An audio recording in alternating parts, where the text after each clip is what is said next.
स्वागत है आप सभी का एक नई वीडियो श्रृंखला में। मेरा नाम है एचपी सोलंकी। प्रतिस्पर्धात्मक संघवाद सुर्खियों में क्यों? भारतीय संघवाद की 75 वर्षों की यात्रा के दौरान उसके स्वरूप में कई बदलाव आए। संघवाद की कार्यात्मक प्रकृति संविधान में प्रदत्त प्रावधानों के साथ साथ राजनीतिक, आर्थिक और सुरक्षा संबंधी तत्कालीन परिस्थितियों से अधिक प्रभावित हो रही है। आपको अवगत करा दें कि स्वतंत्रता के बाद भारत में एक दलीय व्यवस्था ने एकात्मक संघवाद को बढ़ावा दिया और जब क्षेत्रीय दलों का उदय हुआ तो सहकारी संघवाद की अवधारणा मजबूत होने लगी। जैसा कि आप जानते हैं, भारत सरकार ने विकासात्मक लक्ष्यों की प्राप्ति के लिए प्रतिस्पर्धात्मक संघवाद के सिद्धांत को सर्वाधिक महत्व दिया। लेकिन ध्यान रहे, सेंट्रल गवर्नमेंट ने प्रतिस्पर्धात्मक शब्द के स्थान पर प्रतिस्पर्धात्मक सहकारी संघवाद की अवधारणा पर ज़्यादा बल दिया है।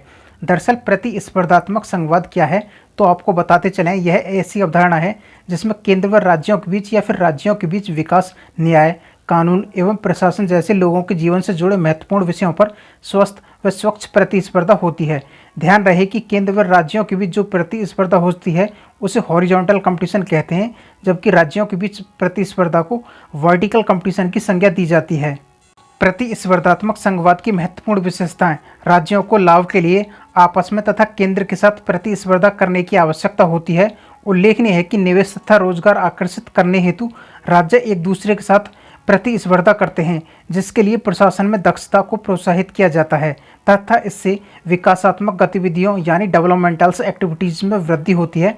आपको अवगत करा दें कि जब राज्यों के बीच प्रतिस्पर्धा होती है तो केंद्र सरकार सर्विस प्रोवाइडर के रूप में कार्य करती है। जब 1990 में आर्थिक सुधार हुए तो भारत में प्रतिस्पर्धात्मक संघवाद को बढ़ावा अत्यधिक मिला। स्वस्थ प्रतिस्पर्धा के माध्यम से राज्यों में भौतिक तथा सामाजिक बुनियादी ढांचा यानी फिजिकल एंड सोशल इंफ्रास्ट्रक्चर में सुधार करने का प्रयास किया जाता है। ज्ञातव्य हो कि संघवाद को लेकर भारतीय संविधान में कई प्रावधान थे, लेकिन प्रतिस्पर्धात्मक संघवाद को लेकर संविधान की मूल संरचना में कोई भी प्रावधान नहीं है। यह तो भारतीय संघवाद की व्यावहारिक आवश्यकता का विकास है।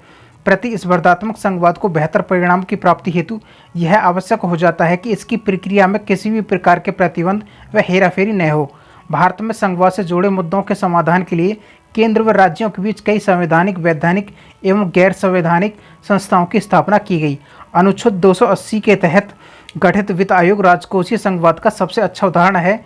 इसके माध्यम से राज्यों के बीच करों के बंटवारे तथा सहायता अनुदान के उपकरणों का उपयोग किया जाता है।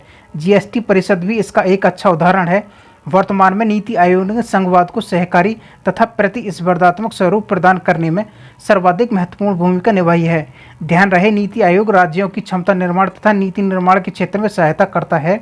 प्रतिस्पर्धात्मक संघवाद की अवधारणा अभी तक सभी राज्यों द्वारा व्यापक स्तर पर स्वीकार नहीं की गई है, लेकिन कई राज्य स्पष्ट रूप से अपने कारोबारी माहौल को मजबूत करने हेतु कई महत्वपूर्ण कदम उठा रहे हैं, जिसमें बुनियादी अवसंरचना निर्माण, भूमि अधिग्रहण संबंधित सुधार तथा श्रम सुधार प्रमुख हैं। भारत सरकार की विनिर्माण पहल मेक इन इंडिया प्रतिस्पर्धात्मक संघवाद पर आधारित अभियान है। कई राज्यों ने अपने स्वयं के अभियान भी शुरू किए हैं, जैसे वाइब्रेट गुजरात, हैप्पीनेस हरियाणा तथा मैग्नेटिक महाराष्ट्र आदि।